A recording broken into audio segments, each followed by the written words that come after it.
Welcome back to the TEC Middle School Series, here for week number 8 of our regular season action, wrapping up the regular season and getting ready for playoffs. My name is Llama77. Joined with me in the cast booth here today is your boy Q. And Q, how we doing as we getting into game? Yo, what it do? Final week of our middle school action, man. We got us 3 good series here today, winding up our week for esports over here with the esports company in general. Coming down the home stretch, I'm excited to kind of see how our 2 teams fare here. One of these 2 teams gets to walk away with their second dub of the semester.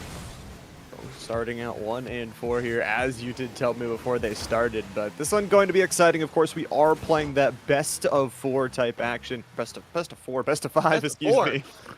Best of 5, first of 3, you know. We're ready to go. We're getting ready.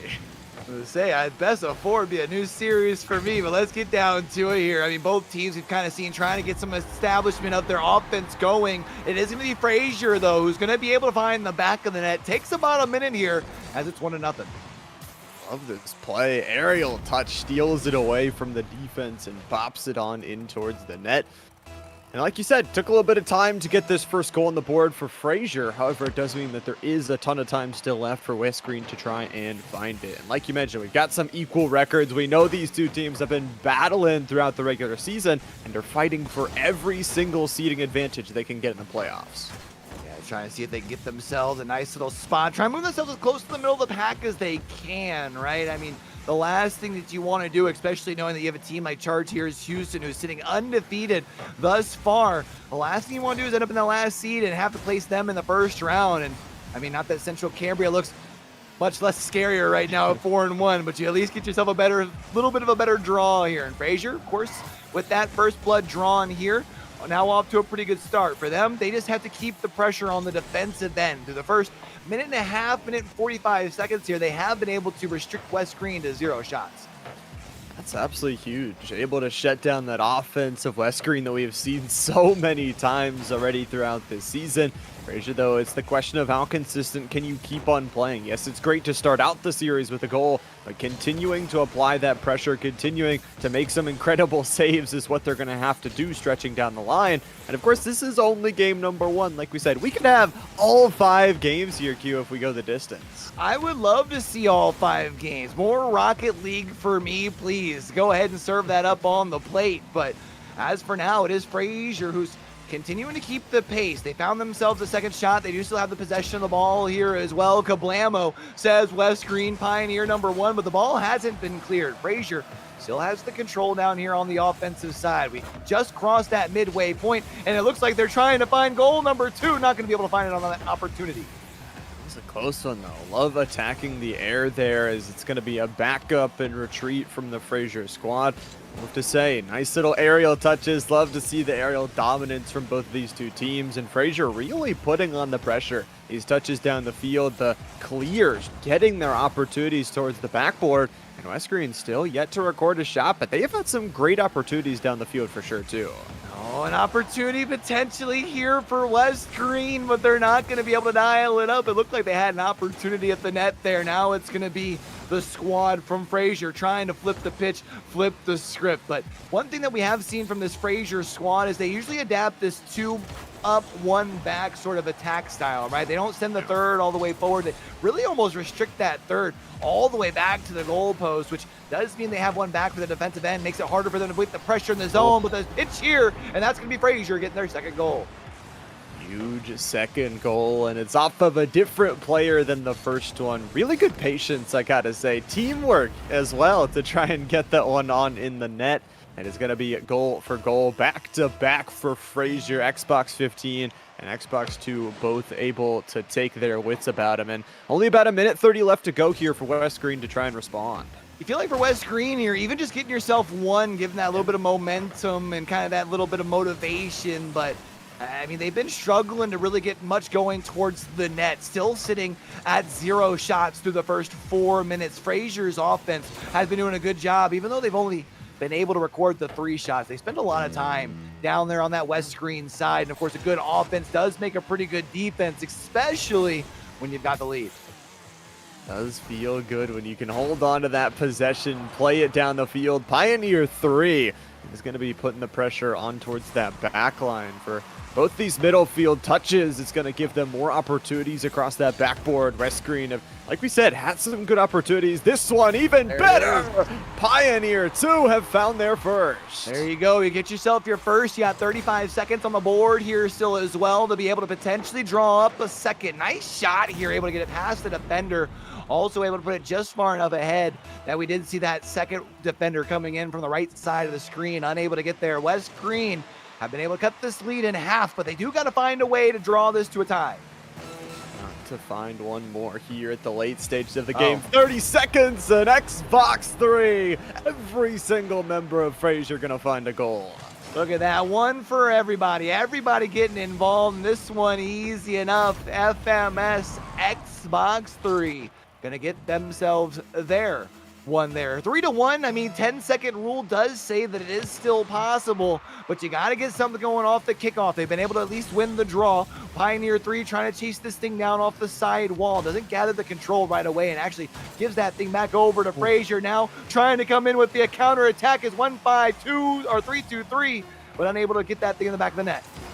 Close though. Love the opportunities, but I love the defense as well. West Green, even though they've been challenged so many times on this backboard, they have made some incredible saves throughout this game. This one though, going to bounce to the ground. Frazier victorious in this first game off a couple of those early goals and pressure. But man, Q, I think we've got a series on our hands. Yeah, I mean, I do think West Green was able to show some adjustments towards the end to be able to at least start getting a little bit of presence in that offensive zone, right? Maybe not so much as far as in the shots, but a little bit more as far as on the control of the ball within itself. But yeah, I mean, for Frazier, if they can at least come out here, I feel like if they can draw like first blood once again in game number 2, that would really help them build that momentum side of the things. Because, I mean, we see possession, I mean, yeah, in favor of Frazier, but not as much as it felt early on. Yeah, it was a little bit kind of back and forth. I will also say the category that stands out to me is that assist category. It is 100% towards the favor of West Green because Frazier, yeah, they had the solo plays, but if West Green can get that passing locked in like they did for that first goal, like we said, you take this second game, all of a sudden the series is equalized. Yeah, you would love to go down to that rubber match and it be tied up at 1 here. I feel like over on the side of West Green, you were able to get yourself a goal. Let's see if you can get yourself the first goal here in game number 2. You've got to slow down this attack off the kickoff coming in from Frazier, and they've been able to at least do that. Now it's Pioneer 3. Going to push this thing forward over 1. Not going to be able to get it past the second, though, as that save sends the ball to the side. Sends it to the side wall, but you can see West Green starting to step out that third player out of the goal box, assisting in that offensive side, but it's the long-range connection from Xbox 15. Able to get this thing cut here, sends it towards the net, and one little unfortunate sort of tap there. You can see was trying to pop it up over the goal there because too much net to cover to send it towards the corner, and just unfortunately not able to get up under that thing. So for Frazier, they've got themselves on the board first. This is going to be a ball that's heading towards the net. Going to go off the backboard here. Going to see if they can try and follow it up with an additional shot, but it sails to the side. Going out and away towards the corner here and back towards the middle of the field. Frazier have stricken first once again. We'll see if they're able to hold on to this lead. West Green, though, they have showed themselves the offense. We talked about their passing as well. Something fantastic from that first game that they can look back towards. And Frazier even coming in with some of the bumps. Boy, do I love that physicality. Yeah, you love to, you know me, man. I'm a big fan of the physical plays, the bumps, the demos, the kabluis, the kablamos. I want all of it here, but for Frazier, it has allowed them to kind of slow down the attack. Now trying to get the possession of the ball. There's one kablui on the side or on that back wall. Pass over to Xbox 2, and Frazier now up by 2 in game number 2. By 2 back-to-back games, starting by building this deficit. And we were wondering, where's the passing gonna come from? Well, they found it, the teamwork in front of the net to make the dream work. Frazier up by 2. West Green, though, they've had some really close opportunities. If a couple of those connect, all of a sudden, like you said last game, Q, they only need the first, and then the game is a game. Got to start with the first one, though. That's the important one, which means now West Green moving this ball forward a little too high. The fake at least was able to get past the one. A ball, though, still down here in the offensive end. for the Pioneers. And West Green, Pioneer 1 was flying in, trying to see if they can draw up a connection. Unable to do so. That now gives numbers to Frazier on this counter attack. You can see 1-5-3-2-3 just sends it in the corner. Didn't get a second touch, but now going to center one across for a teammate. For a possible passing play, 2 minutes off the clock here to start off our game number 2. Pioneer 2! Speaking of 2, bang, baby, middle of the net, and cuts the lead in half. I like this pass here from Pioneer 1 as well, right? You put that thing right in the middle. You allow for Pioneer number 2 to transition from that defensive end, puts one on a target, and dials it up for a connection here. Cuts this lead in half. The Pioneers still down by 1, though. They've got to find a way to draw up another one, whether it's another passing play similar to what we saw, or just by putting pressure in the zone. They've got to figure something out. To get something going here at the late stages of this second game. Like we mentioned, this game number 2, pretty pivotal, and Pioneer 3, incredible U-turn save, gets in the face of their opponent there with half of the game left to play. The important thing, like we said, the passing plays got to get there. The physicality as well, it's been there too. Pioneer 1, just inches off from slamming that one home, but I love the 1v3 try. Keep that confidence going.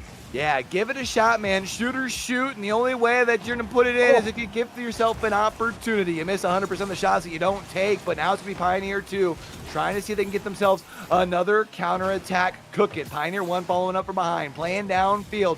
And now after a missed touch here from Xbox One over from Frazier, maybe a potential for West Green, but now breaking some axles, getting shifty with it. A center towards the middle of the field for a pass, but no one there for Frazier.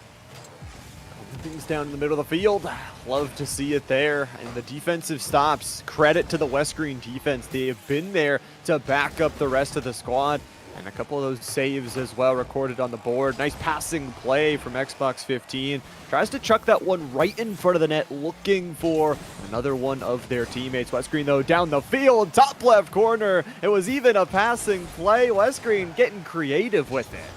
I'm loving to see the creativity. Try something new. See if that gives you the opportunities that you're looking for. A pinch in front of the net here, and a triple commit to get the save. And you understand why being down by 1 at this point. You got to make sure that you can get yourself the save, but nobody in position to really be able to come in with a counter attack. An opportunity now, though, for Frazier, coast to coast with it as Pioneer 3 gets the save. Another save. Another recorded, another stoppage on the board, and we are under a minute to go. It means another goal here for Frazier could possibly put the game away, but that's not what you want to see. If you are West Green, win this second one, equalize the game, give us some more Rock League as per our wishes, and keep that creativity going. Pioneer 3 already has that savior medal recorded. It's how much more can you get down the field? Oh, if Xbox 2 would have been able to get a little bit more center pitch there and made a turn, would have been able to get a shot on the target. But instead, the ball now going back into the Frazier half of the pitch. It's the Pioneers who've got to put the pedal down. You've got to keep the pressure down on this side. You can see Pioneer 1 trying to chase it down the corner, but to no avail. Xbox 1 here from Frazier, now going the opposite way. Bigger, faster, stronger, keeps the ball down on this half of the pitch. 5 seconds here left for the Pioneers to find some magic to happen. Pioneer 2 with the whip, and now with zeros on the clock, it's going to be Frazier taking game number 2. Close one here in game number 2 with just a 1-goal differential at the end of it. It's going to be Frazier moving to 2-0 on the series so far. We'll get to take a look at these post-game statistics and closer on a lot of those categories. But the one I was looking at last time in those assists, all tied up. Frazier found their passing offense and never looked back from there. Yeah, I think the big thing that really stands out to me is just the pressure that Frazier was able to put on the net solely off of the play of Xbox 15323. 8 shots there to record. At some point, you were going to find the lace, and they were able to find it at least as far as the one time. Also able to find the assist as well. So 15323 definitely leading from the front. For West Green, the time is now. You have no more second chances. Your back's against the wall. It's time for a reverse sweep, or it's the end of your spring semester for the regular season. to see if you can take the win here in the third game. And as we've said before, this squad really potent on that offensive side. If they can use some of those defensive touches to get the clears down the field, get themselves some pressure, and I think more importantly, start off this game by scoring, because we've seen Frazier, the ability to score back and forth, starting with a 2-goal deficit and putting their opponents in it back-to-back games. That's not how you want to start for West Green here in this third one. And I thought Xbox 15323 was about to find first blood in the first 30 seconds, but now it's going to be up to West Green to get the clear, able to do that. And Pioneer 2 now going to chase this thing down. I feel like this is where West Green has got to pull out all the stops, man. Pull out Pioneer 3 from sitting on that back goal line and let them come up into the offensive side. Maybe potentially enable West or Pioneer 1 and 2, we do know like to play more aggressive from the front side in the corner, looking for a pass over to the opposite side. Good center, but no one there to drill it home. I love the passing plays. I love the creativity. However, like you said, leaving that player back in the net, we often see, some of those more experienced middle school teams, they'll just go for the demo. And as soon as that goalie gets demoed away, that's a learning lesson for you. You send the player down the field, you help him out on offense. So what? You leave that net open. That's what sometimes you have to do. Pioneer 3, though, goes up for the save, but Xbox 15, the accuracy is there to match. Yeah, able to hit him with the raindrop drop top here. Puts it right up over the defender, right over his hood.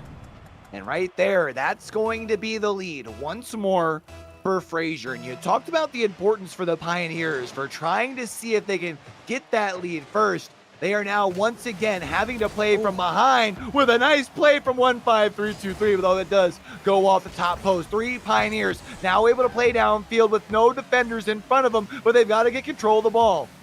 Slowing things down, passing play, it's what we wanted to see. All 3 Frazier and down the field works out in their favor. That's a big play for them there, and they've been able to tie things up. It doesn't take long. They aren't needing last-second miracles, at least as for now. But now the question becomes, yeah, you weren't able to score first. You were able to find yourself a quick response, but can you now come out here and take the lead? Give yourself a first lead here in this series. Pioneer 1 going to move the ball forward, and you can see Pioneer 3 out of goal. I think they're bringing everyone up into the offensive side. They may have heard us, Q. They're taking our advice, sending the offense forward, and I'd love to see that. Being able to battle against this Frazier squad with a full 3v3 is what you need to see. The passing plays have been there and the tied up game so far. The question is, how are they going to follow this up? Like we said, you need another goal here to retake the lead, as Pioneer 3 putting a nice speeded shot on board. Now for the Pioneers, they've got to find someone to keep the pressure down here. You talked about how they're able to get the one shot on the board on that last possession. If you can keep the pressure down, make Frazier feel something that they have not yet thus far through the first 2.5 games, because you had mentioned in going into game number 2, they felt confident with the solo plays. Now, if they can get themselves confidence in the defensive end by continuing to shut down the defense, you could be in for some trouble. 1-5-3-2-3 gets it past the last defender, but it hits the post wide. Out and wide, a little bit off of that accuracy here. Passing play continues the follow-up, and Xbox 15 has found their second. There it is, Frazier able to assert their dominance once more. And who else but Xbox 15323, the player who's really been leading from the front for this Frazier squad, and they are now 2 minutes away from recording their second win of the spring semester. So close here. They can feel it. This sweep on the cards for them if they can take it. However, West Green not given up by any means. We have seen their offense. We have seen their rotational power. And we have seen the skill that they can bring out towards this pitch. It's going to be a shot from Pioneer 1, immediately read and blocked. They're leaving Pioneer 3 back in the net here as Boost is being picked up by the entirety of the team. And Frazier regains possession and control. It's one of those interesting thought process. Like, I can understand the thought of, hey, we cannot allow another goal. We're down by 1. but you got to find some way to produce on the opposite side, and it's hard to put pressure down when you're constantly playing a 2v3. I feel like for the Pioneers, you got to get Pioneer 3 back into the thick of it, because if you allow that space for only 2 in the front end, you allow players like 15323 to do what they've done the most, which is keep the ball down here on this Pioneer side. To keep it down here, got to keep it away from the enemy team here at this point and get the possession of your own 2. Almost puts it in off of the post. West Green, like I said, their offense just absolutely flows together. They've got the 4 shots. They're going down the field. They have the possession and the boost in the tank. Pioneer 1 with a pass. I love these passes, and they're just so close to connecting. Yeah, close, and you love to see them still taking the chances here late in game number 3 with their backs against the wall, but you can even see the mentality here from Frazier. They're playing keep away, although that was a center for the Pioneers, an opportunity. They bang it home, and we're all tied up. If you got horses, you better hold on to them here. 2-2, everybody tied on up here. I screen 2 different players being able to find the back of the net. Xbox 2 and Xbox 15 connecting for those 2 goals on the Frazier side of the field. And now we're talking about possibly a golden goal scenario here in the final 15 seconds. If you can score now, you avoid that overtime. Or, I mean, if you want to just go down to it, no, the most valuable post strikes again. That is heartbreaking. It looked like you were going to be able to avoid that overtime, that 50-50 once you get past the first 30 seconds here. And for Frazier, able to avoid a little bit of a heartbreaking loss here. They still have the ability to keep those brooms out. Their defense has to step up, and Pioneer 1 off of a beautiful pass from Pioneer 3. 8 seconds, almost anticlimactic as they force a game number 4. Number 4, here we go. 8 seconds into the overtime. West Green with the dagger to end off game number 3. Overtime, definitely exciting. I wish we could have got to see more of it, but still got to see an amazing offensive play nonetheless. And for West Green, again, it's been their passing offense time and time again that is bringing them back in these games. You know what I find kind of funny looking at the bars down there at the bottom of our screen this time around, Llama? You see the ball possession pretty well in favor of Frazier, but it's the field domination and the boost consumption from West Green that allowed them to maintain the control despite not having the control of the ball, right? Able to fight back, force this thing to the overtime, and then just 8 seconds in, able to force us into that game number 4. And for them, maybe that was just the catalyst that they needed to be able to set up for this reverse sweep.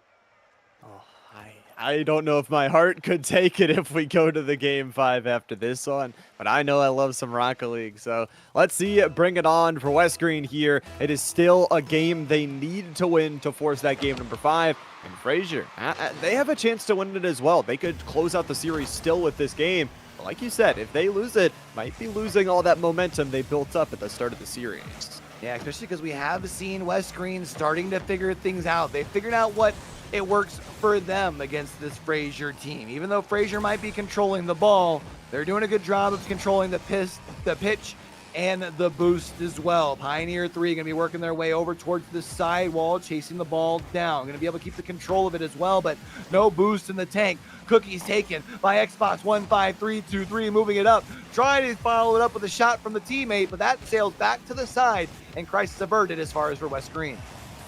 The crisis averted, but man, the crisis is still there. Really good aerial back-to-back touches. Xbox 15 trying to just continue that offense towards the net as Pioneer 2 clears it pretty much all the way down the field, passing to the teammates, getting everybody involved, and now the flip up of that field once again. It's been a lot of this midfield pressure, back and forth, long range shot off the post, and Xbox 15 with the recovery. And there it is, Frazier for the 4th time, the first one on the scoreboard. Let's not forget, though, that West Green was able to kind of flip the script in game number 3. It didn't matter if they were playing from behind. They were able to have the ice in the veins when it mattered the most. And for them here now with 3 minutes and 45 seconds, you've got plenty of time, but the last thing that you would need or that you want to happen here is to allow a second goal. So they have to find a way to produce something. 100%. Yeah, you look at those first two games versus the last game. The first two games, Frazier was able to build up that 2-goal lead. That last game, West Green was able to equalize after every goal and then force that overtime and take home the final one at that 8-second marker, by the way. So we'll see if they can battle back a little bit more. It's going to be the shot and goal, though, from Frazier. 1, 5, 3, 2, 3. Who else but the MVP here? Getting back into the middle of the field is whoop right up over the last two defenders. And you were just talking about it, Llama. The 2-goal lead has now been established in game number 4. Can the Pioneers find some way to venture over this very, very steep hill and come out on top? To see, I think it would have to go back to the passing offense if they want to try and venture over it, if they want to try and get a goal back. But Xbox 15, the Hattie trick, the intercept, they can do it all. Yeah, I mean, really just leading from the front. Cookies there, and no one in the goal. You can see Pioneer number 2 tries to get the save, but unfortunately not able to get there. And now it is 3-0. West Green has the time, but do they have what it takes? They're going to be able to, oh, I was about to say find the first, but it's 1-5-3-2-3, the player with the hat trick who's able to save that thing from crossing the line. Doing everything, offense, defense, the redirects back to midfield, and sending it off in towards the corner here. Pioneer 3 might have an opportunity looking for the downwards passing play, and so many times that's how West Green has scored. The centering passes, opening up the field, but it's been Frazier showing they can play defense here as well. Gotta keep that defense going. That's the big thing, right? You can't allow them back into this if you're Frazier.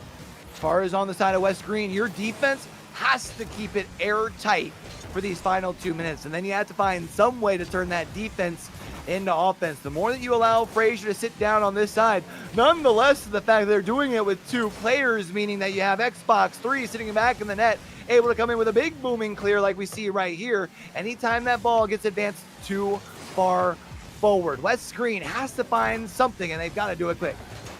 Got to do it fast here. The 10-second rule still does apply, but you definitely got to get everybody going forward. You don't want to drop another goal as well. And Xbox 15 has been doing just such a good job here in this game.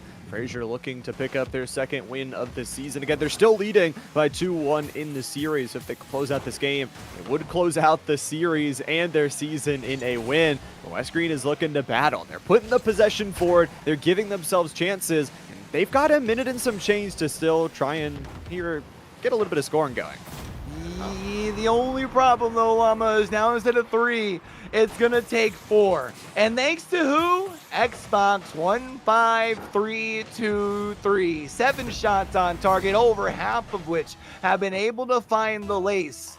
And now Frazier up by 4.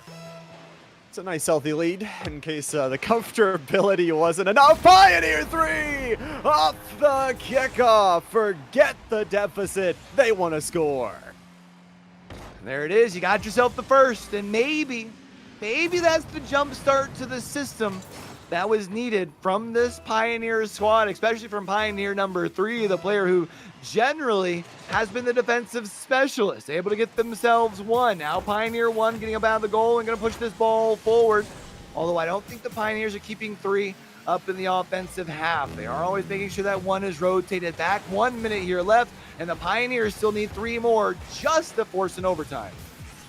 Some more overtime could be exciting if we don't go anticlimactic like the last one, but I'll have to see if it can go there. The 10-second rule still does apply, and West Green, their offense has showed all day long they can score. They had to make a crazy save there from the backside goal line. Pioneer 1 steps up to it, but as it floats on down here, Pioneer 1 making another really good redirect. And only that $50 left on the scoreboard. West Green, how are you going to spend this change? Yeah, you don't have too much time. 20 seconds here left. The math ain't math, and unless you can get something now and then a miracle off the kickoff and then once more. But West Green does not have the time, especially thanks to the fact that this Frazier defense is always keeping that one back committed. Means that nothing is going to come for free. And with these last couple of seconds dwindling up off the clock, it's going to be Frazier able to get their second win of the spring, winning this series 3-1. 3-1 victory here for Frazier, and it was hard fought, man. Both of these two teams coming out swinging, bringing their offense and showing us what they got. And of course, I believe both these teams going to be making it towards the playoffs. So with that regular season kind of coming to the end for them, they get to look forward and now get even more Rocket League games on the horizon. Yeah, you get to look forward to the playoffs. Unfortunately, though, for West Green, with the loss here, that will pretty well solidify your future of facing off against Chartiers Houston, who has only lost one singular game. So that's a tough draw to get in your first round here. But you know, when we talk about games, when we talk about draws, Llama, over here on the main channel, we've got ourselves a good draw. We've got 3 matchups today, and we're hanging in D1 for all of them. We just saw ourselves the first one. Our next one up on the docket, Central Cambria versus California area. Central Cambria currently right now sitting in that number 2 spot. They've only lost once. They're trying to see if they can keep their keep their standings kind of looking the same, move up to 5-1. We'll find out if they're able to do just that here right after a quick break.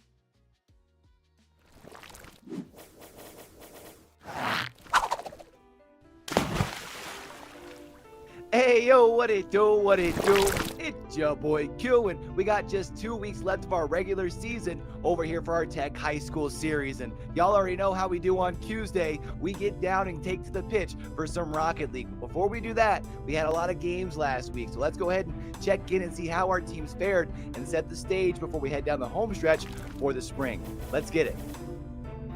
And in Division 1 action, it was Greensburg Central able to sweep Albert Gallatin in their first matchup of the week.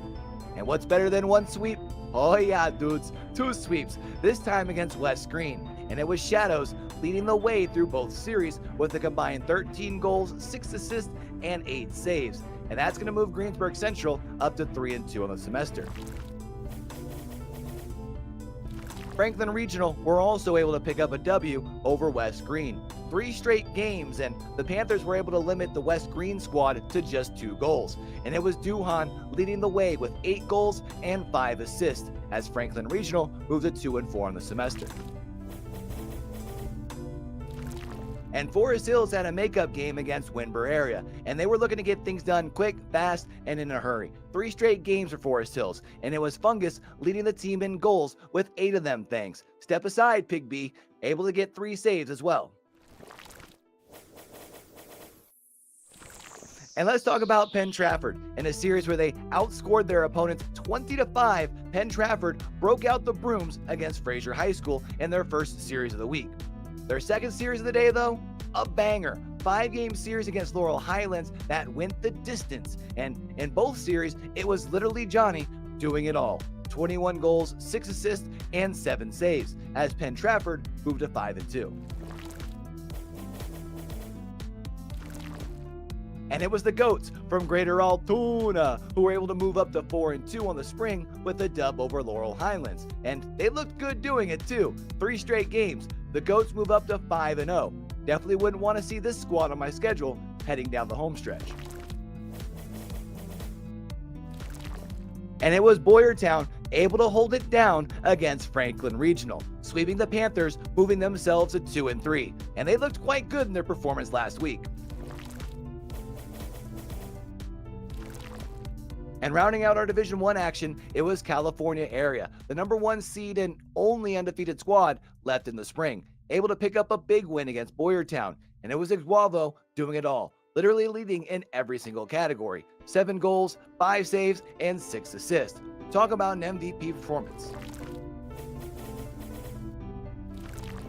Now, as far as our Division 2 action goes, we had West Branch able to take down Boyertown 3-1, in the only Division 2 series that wasn't a sweep. And it was West Branch able to move themselves to 2-4. Greensburg Central were able to pick up a win against California area, and this might be a TEC record. 41 goals scored in just 3 games. And it was Bubble Guppy leading the way with 16 of them, assisting on 9 as well, as Greensburg Central moved to 3-2. Jefferson Morgan were able to move to 5-1 off a big W against Central Cambria, the defense showing up big and really limiting the opportunities for Central Cambria, as Jefferson Morgan win in 3 straight games. And it was the GOATs from Greater Altoona able to keep their undefeated spring alive. They've only dropped 1 single game this semester, and it wasn't last week, sweeping Brownsville area. And it was QWERTY not only scoring 4 goals, but leading his team in assists as well with 4 of them, as Greater Altoona moved to 5-0. And Albert Gallatin were able to move up to 3-2 with a win over Salisbury Elklick. And they were able to hold the Elks to just 1 goal, as Got Skills recorded the double-double, 10 goals and 10 assists, along with a save as well, truly showing that he has skills. And Forest Hills were able to bust out the brooms against West Branch, 3 straight games, and Block A leading the way, 8 goals along with 3 assists, as Forest Hills moves to 6-0.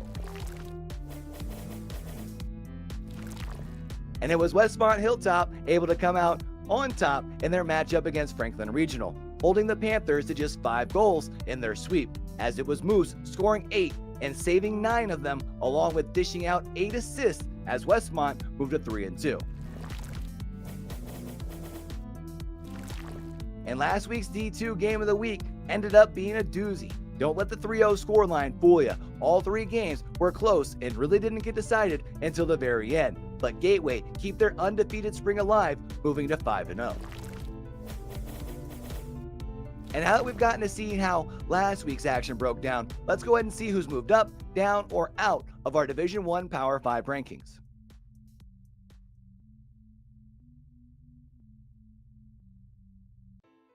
And y'all already know we can't leave out our Division II squads. Let's go ahead and check those out as well.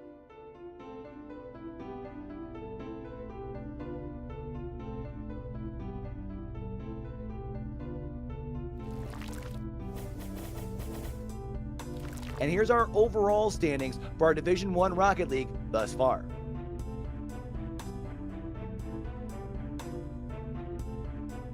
And let's go ahead and look at those Division II standings heading down the home stretch.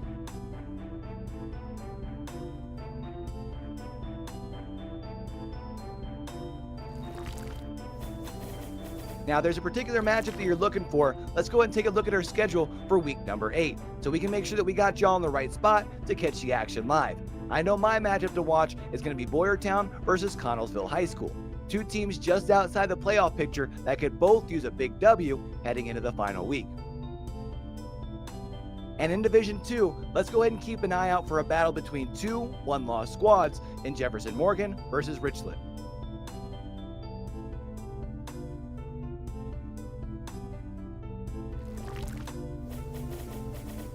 And with that, it means it's time we get down and do what it do and get to week number 8. Good luck to all of our competitors hitting the pitch. And don't forget, we've got more content than ever coming y'all's way over on social media as well as over on YouTube. Top 5 plays this year have been super spicy. So make sure you're getting involved, smacking the like button, leaving a comment, and don't forget to tell somebody, to tell somebody, to tell somebody about it. Until we do catch y'all back over here for the next one, man. Don't forget, with everything crazy going on in the world today, be true, be you, be sincere. Game hard and love hard, all right, y'all? It's your boy Q, signing now.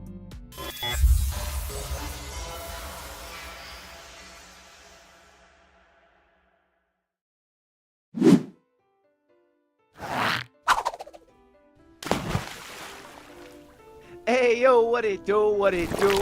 It's your boy Q, and we got just 2 weeks left of our regular season over here for our Tech High School series. And y'all already know how we do on Tuesday. We get down and take to the pitch for some Rocket League. But before we do that, we had a lot of games last week. So let's go ahead and check in and see how our teams fared and set the stage before we head down the home stretch for the spring. Let's get it. And in Division I action, it was Greensburg Central able to sweep Albert Gallatin in their first matchup of the week. And what's better than 1 sweep? Oh yeah, dudes, 2 sweeps, this time against West Green. And it was Shadows leading the way through both series with a combined 13 goals, 6 assists, and 8 saves. And that's going to move Greensburg Central up to 3-2 on the semester. Franklin Regional were also able to pick up a W over West Green, 3 straight games, and the Panthers were able to limit the West Green squad to just 2 goals. And it was Duhan leading the way with 8 goals and 5 assists, as Franklin Regional moved to 2-4 on the semester. And Forest Hills had a makeup game against Winburn area, and they were looking to get things done quick, fast, and in a hurry. 3 straight games for Forest Hills, and it was Fungus leading the team in goals with 8 of them things. Step aside, Pig B, able to get 3 saves as well. And let's talk about Penn Trafford. In a series where they outscored their opponents 20-5, Penn Trafford broke out the brooms against Fraser High School in their first series of the week. Their second series of the day, though, a banger. 5-game series against Laurel Highlands that went the distance. And in both series, it was literally Johnny doing it all. 21 goals, 6 assists, and 7 saves, as Penn Trafford moved to 5-2. And it was the Goats from Greater Altoona who were able to move up to 4-2 on the spring with a dub over Laurel Highlands. And they looked good doing it too. 3 straight games. The Goats move up to 5-0. Definitely wouldn't want to see this squad on my schedule heading down the home stretch. And it was Boyertown able to hold it down against Franklin Regional, sweeping the Panthers, moving themselves to 2-3. And they looked quite good in their performance last week. And rounding out our Division I action, it was California area, the number 1 seed and only undefeated squad left in the spring, able to pick up a big win against Boyertown. And it was Iguavo doing it all, literally leading in every single category. 7 goals, 5 saves, and 6 assists. Talk about an MVP performance. Now, as far as our Division II action goes, we had West Branch able to take down Boyertown 3-1, in the only Division II series that wasn't a sweep. And it was West Branch able to move themselves to 2-4. Greensburg Central were able to pick up a win against California area, and this might be a TEC record. 41 goals scored in just 3 games. And it was Bubble Guppy leading the way with 16 of them, assisting on 9 as well, as Greensburg Central moved to 3-2. Jefferson Morgan were able to move to 5-1 off a big W against Central Cambria, the defense showing up big and really limiting the opportunities for Central Cambria, as Jefferson Morgan win in 3 straight games. And it was the Goats from Greater Altoona able to keep their undefeated spring alive. They've only dropped 1 single game this semester, and it wasn't last week, sweeping Brownsville area. And it was QWERTY not only scoring 4 goals, but leading his team in assists as well with 4 of them, as Greater Altoona moved to 5-0. And Albert Gallatin were able to move up to 3-2 with a win over Salisbury Elklick. And they were able to hold the Elks to just 1 goal, as Got Skills recorded the double-double, 10 goals and 10 assists, along with a save as well, truly showing that he has skills. And Forest Hills were able to bust out the brooms against West Branch, 3 straight games, and Block A leading the way, 8 goals along with 3 assists, as Forest Hills moves to 6-0. And it was Westmont Hilltop able to come out on top in their matchup against Franklin Regional, holding the Panthers to just 5 goals in their sweep, as it was Moose scoring 8 and saving 9 of them, along with dishing out 8 assists, as Westmont moved to 3-2. And last week's D2 game of the week ended up being a doozy. Don't let the 3-0 scoreline fool you. All 3 games were close and really didn't get decided. And we're back from that break, still here at the TEC Middle School Series here for our week number 8 of regular season Rocket League action. Again, this is the final week before playoffs start. We've got another banger series on the lineup. Q, are you excited for this second series? I am excited for this second series. Now, we have Central Cambria here. They are a pretty solid squad thus far in the spring semester, sitting at 4-1. However, on the opposite side of the field, you do have California area. We're currently sitting at 1-4. I haven't quite had the luck that the opposition has seen. However, this California area has had a lot of close games. So if there's anyone who could pull up an upset against this Central Cambria squad, I do think California area is on a very short list. They've had some close games, and whenever we mention California area, you always got to think about the high school team, those players helping them out. You got to imagine those coaches and mentors there for them as well. And honestly, you've been learning from those losses as well. That's the nice thing. If you've been winning, you kind of get a little bit more complacent. Okay, we won. We don't got a VOD review this week. We're the winners, right? But California, they've been learning, they've been improving, and I'm excited to see what they bring to this series. I'm going to be really excited to see. I mean, I think that's one of my favorite things about the middle school level. And then even really at the high school level, more so on the D2 than D1, but really all levels, you get to see the growth, and especially when you have the youngins up here on Thursday for our middle school action. But you know what? Let's not just talk about it. Let's go ahead and be about it. Let's get down and do what it do. Game number 1 between Central Cambria and California area. Game number 1, here we go. And some great names out on the field here as well that you guys are going to see for California area. Mr. Giggle, and we got Esports Cool Hee Hee. Some really good names all around. But either way, off of the kickoff here, a little bit of back and forth. Have to assume that it is going to fall down more towards this midfield control. And for California area, you would love to once again score first. I know it's an easy thing for us to say, but to not start yourself in a deficit does feel really good. Yeah, especially against a team of this caliber from Central Cambria, a team that we do know has the ability to score in some bunches. It feels like if you can come out here and dictate that pace relatively early, really come out here and grab the bull by the horns per se. But California area slowly moving this ball up the field. They've got the control. They're able to get the save on the only shot that we've seen thus far in game number 1. Not going to be able to record a shot on their side as Rocky able to get the ground pitch here, sends it to the back of the net, and Central Cambria strike first. Tension with the power. Rocky, the ability to thread the needle between two. And the saves had been there from California area to start out the game, as you mentioned. You know, running some of those bigger, beefier cars. We got the Merc out on the field. I love to see the little bit of change up here as Lilies tries to go for that touch up towards the backboard. And for California area, still a ton of time. And if they can work off that defense, get some good clears down the field, get themselves right back in this game. I mean, you've got the time, but can you find the drive to be able to flip this pressure? I mean, Rocky doing such a good job of just by themselves applying a bunch of pressure, then showing just faster on the pitch, able to get back on the defensive side, knocks it away from the defender, and now tries to get the control out of the sky. Nice pinch there with their teammate to move the ball forward for Central Cambria. Esports are Cool Hee Hee with the pass off the backboard. I think was expecting their teammate of Rocky to be already up on the field, but now it's California area gets the control. California area putting some pressure on the Central Cambria defense throughout the start of this game. Nice little pass kind of play off of the side wall.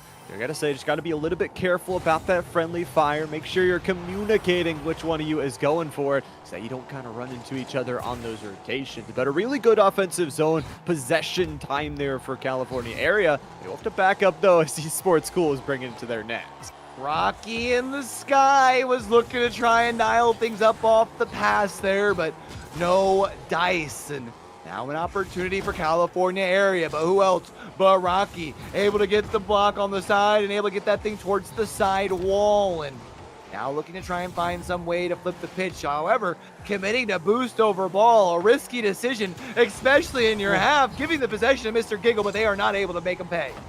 So close though. I mean, another close opportunity from this California area squad, and you talk about the improvement. So many good drives down the field, but it's not only that, it's the defensive touches. You can tell the communication has improved throughout the season as well. And with 2 minutes left to go, to say you're only 1 goal down to this Central Cambria squad who has found so much success is no easy feat to say. Yeah, it definitely shows that you've showed up to play here today, but you've got to be able to still find some offensive production is going to be the big thing for them. Your defense has been able to hold Central Cambria to just 2 shots, but your offense has only been able to find themselves 1. Rocky over the defenders with an opportunity, but no real good look at it. Ends up just hitting it off that back wall. However, you've got players from California area bumping into one another, giving the possession back to Central Cambria as they move this ball up the field. A controlling touch looking for AJ Strongman, but now a big booming clear the opposite way. Back and forth, the clears are falling, and a little bit of that friendly fire, like we said, for California area. Got to make sure those rotations are good, but still limiting the Central Cambria squad to just one goal. Love the big car down the field, trying to get the big touches to send a lot of clears on through. And across the backboard, secondary touch from Rocky, who's having one heck of a first game for themselves. There's not too much time left on the board, but Rocky goes back, makes the U-turn, and picks up the save. Able to send it over towards the corner, and then able to get the stop at the midfield line as Esports cool. He passes it off for AJ Strongman. Rocking the big old van, baby. I love to see it out here, getting the goal with it as well, the Merkin. And you'll love to see a 2-goal lead if you are on the side of Central Cambria. Nice extra little bit of a cushion and getting everybody involved here. We've talked about Rocky, their ability to score early, but actually California area might have one of their own. No, it's the post time and time again. The most valuable post, the fourth defender, whatever you want to call it. It makes an incredible save and leaves California with not much time left. Rocky moving the ball forward, of course, with burying this ball deep down on this California area side. You're just taking time off the clock. The ball's on the goal line, and AJ Strongman pushing up from that backfield, playing downfield in their own right. No one able to step up in front and make the save, and it's now 3-0. You know, Llama, we were talking about the 1-goal difference being kind of a building point for this California area squad, but it has kind of fallen apart here late.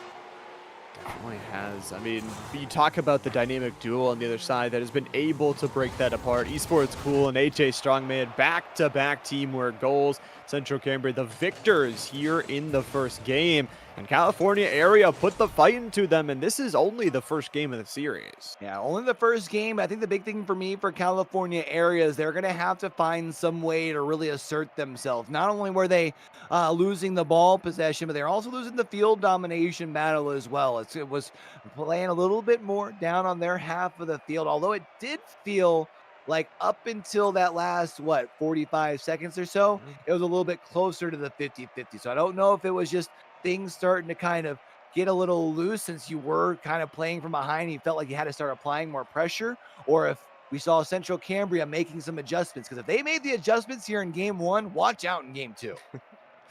Oh man, ready to go for game number 2, and I'm ready for some more Rocket League. As kind of mentioned at the start of this series, actually from our producer, Central Cambria has a really deep bench as well. They are possibly going to be subbing out some players. I love to see multiple different iterations of this team, and maybe for California, if you can recognize, who's staying, who's the strongest member, you can target them. Demolitions, I know we've said how many times we love them, but it will be fun to see this second game. Well, it looks like we've got all 6 players jumping back out here on the pitch, Llama. They don't want to waste too much more time before loading into game number 2. We saw it. Central Cambria did a good job of coming out and really putting themselves in the driver's seat for California area. I know we say it so often, but if they can come out and play from the front, play with the lead, that would be huge. Easy thing for us to say. I know these players got a ton of talent and they are very hard to beat. We'll have to see for California area working off of this backboard. Again, 7 Dragon going to be playing on the Central Cambria side here for this second game and looking to add this second game towards the series scoreline. Again, if you can take the second one, you put yourself in such a nice position with 3 chances to close it out. One thing that we have noticed from the Central Cambria squad is they've been able to do a decent job on controlling the field, controlling the ball, controlling the boost, despite the fact that they also adopt that kind of 2-up strategy. They generally keep that third sitting back on the goal line. And I think part of that is just because of the individual skill that we've seen from Rocky. Just seems to be the quickest one on the field and allows them to be everywhere, it seems, at once. He's been doing good. We've seen the goals, we've seen the saves working really all around the clock to make sure this team is a well-oiled machine, and AJ Strongman stepping up between the teammates, says, move out of my way. I got saves to make, I got places to be. Across the backboard, though, for California area, again, they've been doing good to manage this kind of midfield zone, make sure Central Cambria doesn't get too much of that possession. Almost 90 seconds down in game number 2, and neither team here have been able to record a shot just quite yet. It feels like for the side of California area, especially with the fact that Central Cambria has spent so much time down here, that's good news, but Rocky is going to be able to find the back of the net on the first shot. A beautiful pass here from AJ Strongman as well. I'm cracked, almost able to get a nose on it, but just not able to get there quick enough. Just quick enough, and it's the passing plays from Central Cambria that lock it in that first goal in the game. You mentioned that pass, but man, Rocky, the aerial touch was just beautiful. The control they have shown, it's a nice little backboard bump from the defense, but it doesn't matter. 7 Dragons got the power. It doesn't matter if there's 6 of them, 7 of them, or what. You can't stop them. You can see everybody in front of the net, but the Dragon power, too much to be contained. Central Cambria, you can see they are on fire. Some might even say an inferno. Have to agree. They are spitting fire. They are scoring goals, and they have a nice healthy lead. 2-0 feels good. California area have had some good opportunities down the field, like we said. If they can get some of these clears, if they can maybe demo out Rocky, if they're going for that boost, if they're going for that U-turn play, it could be some goals recorded very quickly. And they still have half this game. They still have a lot of time left to score. This one bouncing down. Rocky with the extra touch leaves it to AJ Strongman, who puts it into the corner. Now it's going to be I'm cracked, going to try and flip the pitch here, but met by AJ Strongman right around the midfield line. Rocky in the air. Unfortunately, the flip goes right over the ball, but is going to be able to still keep the pressure down here on this California area side. Lilies unable to field it. Mr. Giggle also unable to maintain the control thanks to the defensive pressure from 7 Dragon. Pass over towards the corner, I think was looking for Rocky, but Rocky was playing a little passive there. A bit passive, not wanting to let a goal in on the other side of the field. It's definitely understandable. With 2 minutes left to go, though, still sitting down here in this California area. Type of zone. 7 Dragon almost gets a good shot, and Rocky with an extra one as well pops it off of the car of their opponent. Now back to this corner, though. It's where Central Cambria just kind of holding under the pressure as they steal away their opponent's boost. California looking for this clear, rolling down the field as Rocky intercepts it. Able to keep things moving here. It's Rocky now going to try and go from defense into offense. Over 2 balls floating here. Rocky was looking for a potential pass to 7 Dragons. However, Lily's going to give him another crack at it. Rockies ain't going to miss that twice. And Central Cambria are now going to be up by 3. Up by 3. TEC, another on Rocky. A long-range shot to the right side of the post. Able to connect and give the Central Cambria squad a little bit more comfortability. Like I said, as much as the 2-goal lead feels good, having that third one always builds a little bit more confidence for the squad. And it's going to be on crack, though. Cracked and into the top left corner, and the first goal for California area. Able to crack the defense here. Gets themselves a first on the side of California area. You've got 79 seconds on the clock here as well, and with only 2 more to go, who knows if that's the catalyst. Maybe you can get something cooking in the kitchen, but the last thing that you can allow is for Central Cambria to get right back in it with the big goal. They win the kickoff. It's going to be AJ Strongman looking to punch it home, and now it's a counterattack for California area. Looking for something to push down the field. Like you mentioned, they've got some time, and as you mentioned, the start of the stream is, well, the start of the series, it's been close games for California all season long. A couple of mistouches there. Tactical, of course, from the defense of Central Cambria as things calm down in the middle of the field, but it's going to be down the field again for Central Cambria, getting back in towards this offensive zone. Like you mentioned, if they could score here, could realistically, with the final nail in this game number 2 coffin, and they're already up 1 here in the series, so another game feels good. Mr. Giggle's shot, nobody in the net, but the pressure continues from California area. You can see here for California area, they've got the pressure, they've got the control down this corner, but they've got to find a way to get it out of the corner and get more in front of the net. Crack's going to be able to do that. Gets over and past one defender. I think it was Mr. Giggle we had seen moving from that backfield, but unfortunately Rocky able to rise up to the sky, then says sit on the bench and think about what you've done. Gonna retreat back to the defensive side. 7 Dragons, one touch off the backboard. Gonna be looking for Rocky, but unfortunately not able to draw it up. Zeros on the clock, however, and Central Cambria win game number 2. Victorious 3-1 in this second game. Central Cambria 1 away from taking a victory in this final week of their regular season. And to take a look once again at these post-game statistics, and boost consumption from California area was there. And honestly, Central Cambria, just the field domination, the possession control for them, and the continued touches across the backboard were what really won them that game. However, it's not over yet, Q. We've got this third game, and California looking better and better in every single one of them.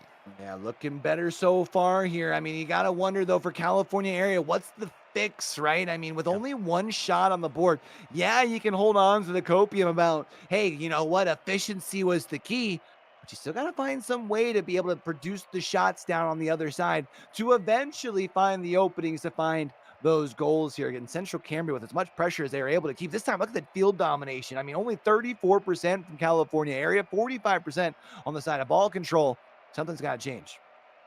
Something has got to change. Something has got to break here for California area. Like we said, they've been improving so much throughout this season. The communication, you can tell, absolutely locked in and on point. But they need to win this third game if they want to stay in the series. And I know you and I are both big fans of more Rocket League, so we would love to see it. But we are headed now into game number 3.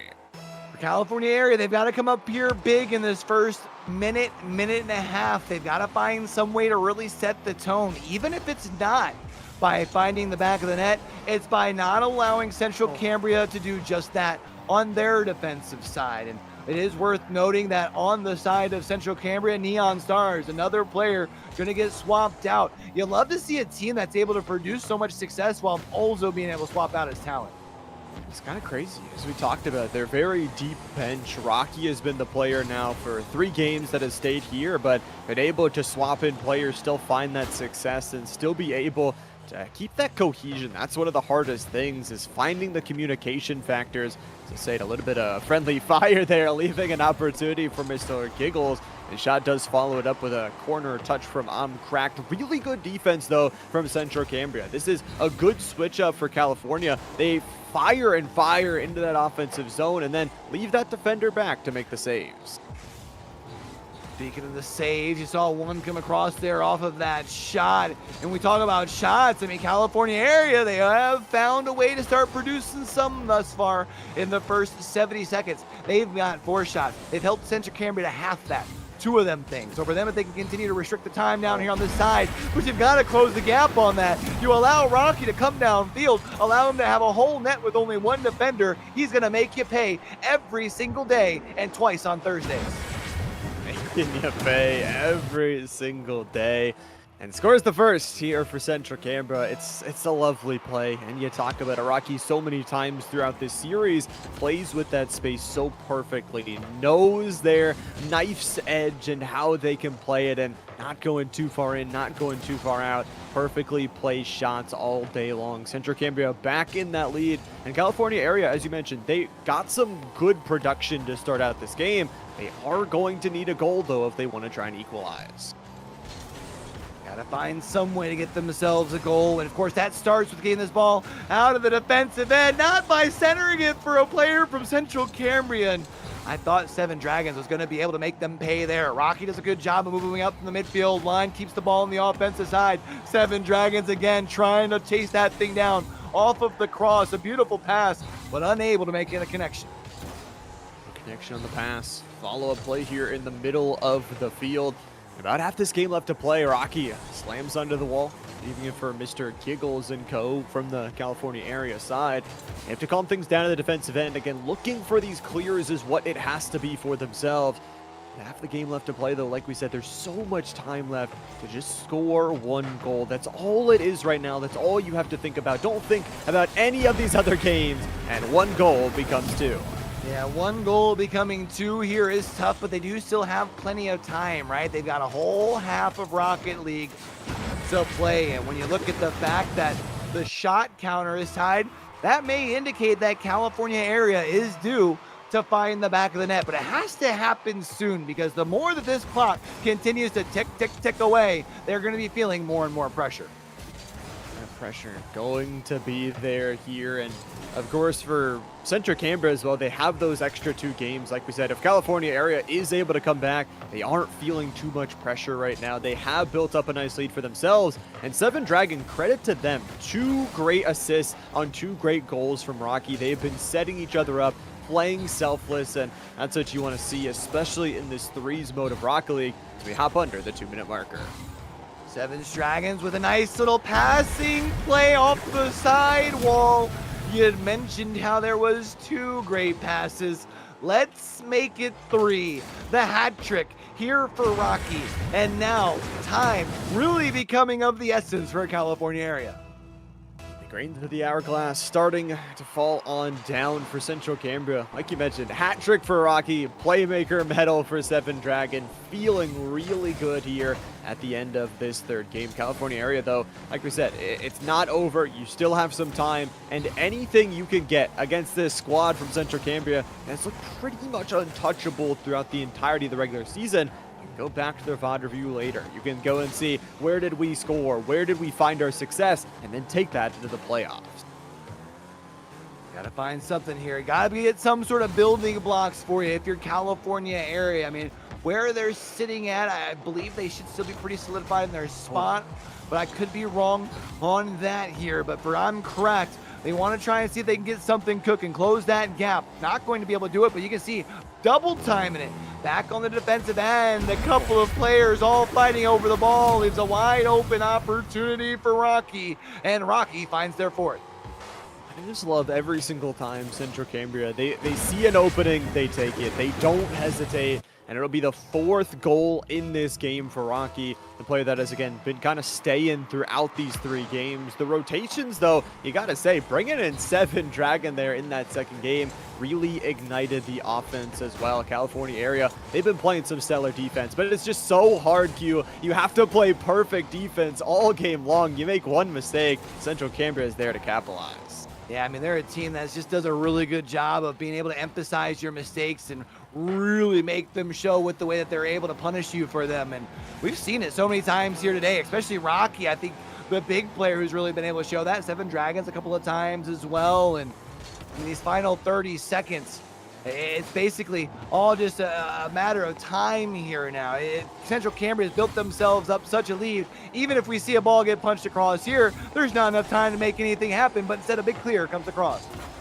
Nice big clear, out of danger, and no real time left. We're just going to play down to the single digits and see what we can find. Maybe another goal, but pretty much nothing else. Zeros on the clock. Central Cambria victorious here in this 3rd game, and they're going to take the series in 3-0 fashion. And they looked very, very good throughout all of the games. I mean, doing a good job of controlling not just the ball, but the field as well. And that's just going to be the recipe for success for them. Yeah, Rocky was a shining star, and yeah, was a really good duo, right, that we did see with Seven Dragons in those last 2 games. But every player that they brought in, again, I want to emphasize this, a team that's sitting in 2nd and D1 right now, it's always next man up. They rotate someone in, it's like they don't lose a step.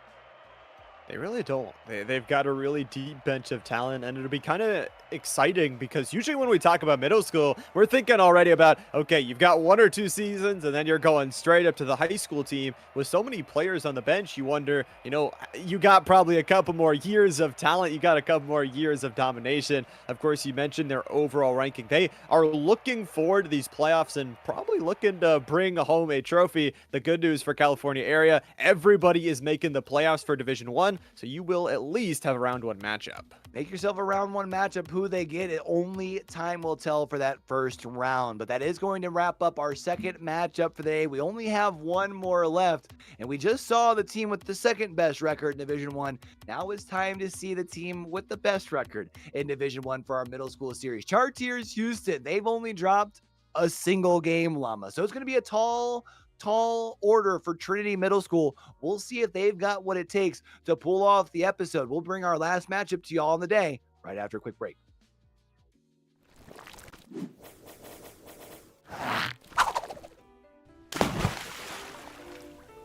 Hey yo, what it do, what it do?